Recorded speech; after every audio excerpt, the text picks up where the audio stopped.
Excellencies, my honorable colleagues, the minister has run away for a TV show, I think, I'm sure. My former colleagues, ladies and gentlemen, Assalamu alaikum.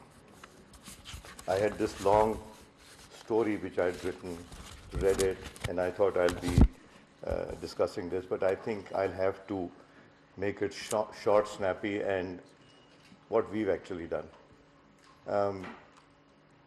I was a part of the selection of the chairperson when it was taking place.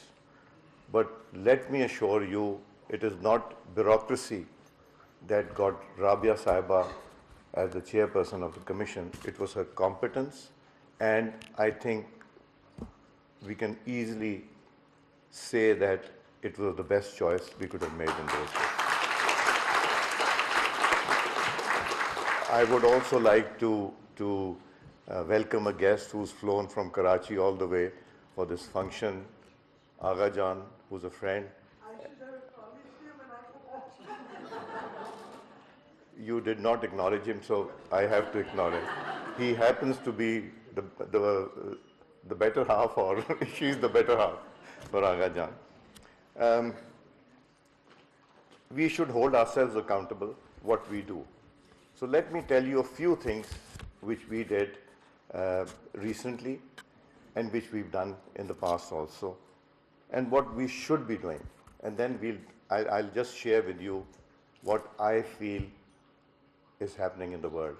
Short, I'll not make it long. Your presentation was very impressive. You and the Commission have done a commendable job. And usually, when these kind of commissions take place, they are established, there's always a friction between the ministry and these commissions. The good thing, what I heard from you, is that they are very supportive, and so is the government. So thanks to the government and to the commission. I have a friend here who's a victim of human rights. He's my colleague. If he comes to my office, he meets me, he's a member of the opposition. So on social media, I think we should file a complaint with you. On social media, he becomes a target of many, and I'm talking of my friend Mr. Sher Afzal Marwat. He happens to be from the opposition, and I'm one of those people who have excellent relationship with the government and opposition. But one thing I can assure you, and I'm sorry I forgot to welcome the European Union delegation also. Welcome to Pakistan. 2018 to 2022, no parliamentarian who was arrested was allowed to come to the parliament, which is a right of a member of parliament.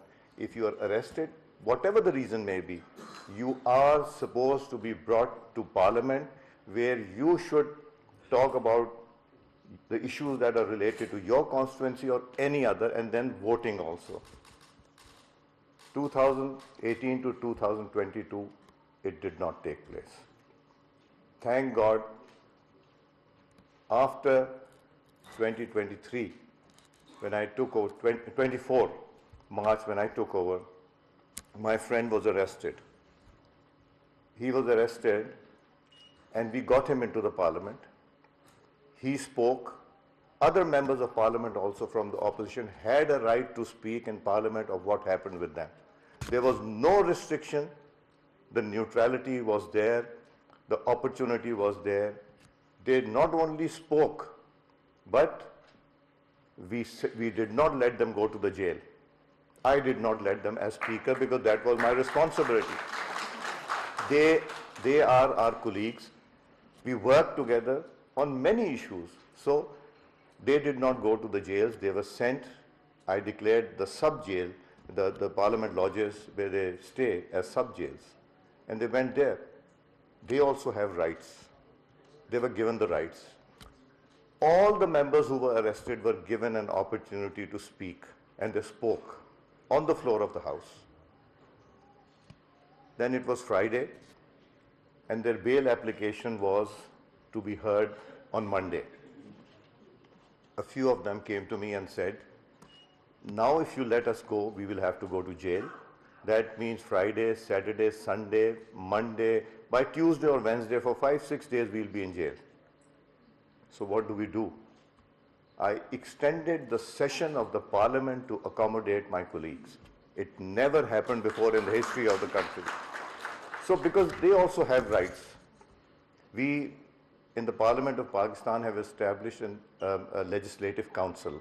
Now that council, the government has the law ministry and the ministries and the divisions to work for.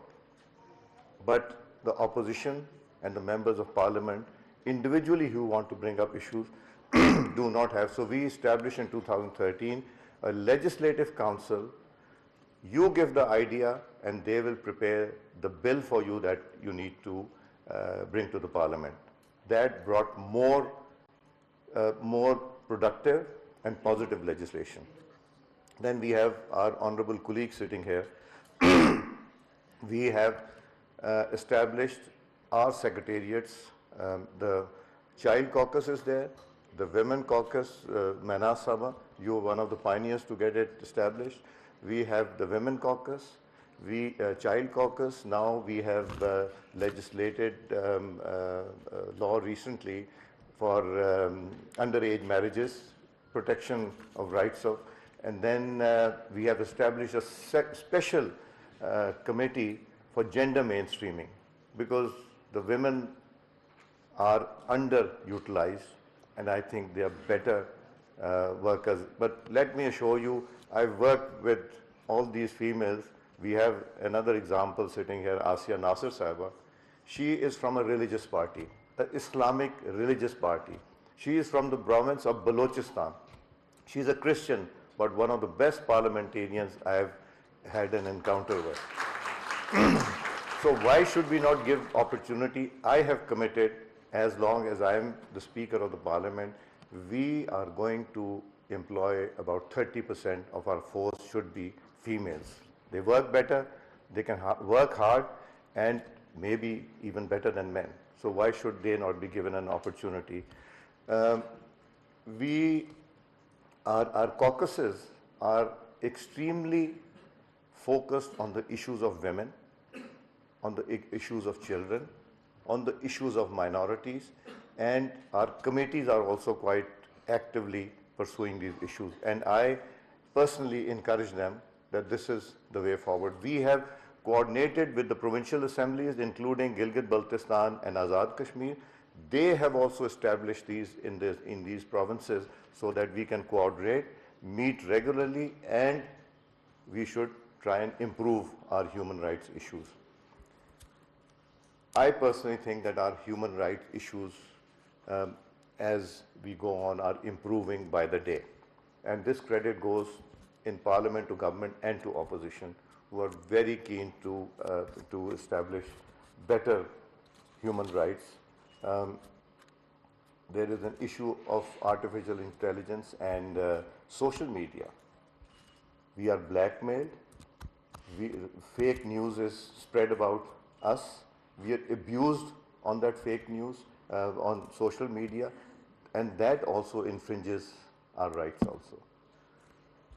So Pakistan is moving ahead, and I hope that soon we will be having a new chairperson. But when we see around us, if Pakistan is improving, does not mean that we've achieved what we have to. Internationally, we have to raise our voices. Look at what's happening in the world. Let's start with our neighbors. Women's right in Afghanistan. They're not allowed to study. They're not allowed to work. Those rights are equally important to Pakistan. We have fed more than 4 million Afghan refugees.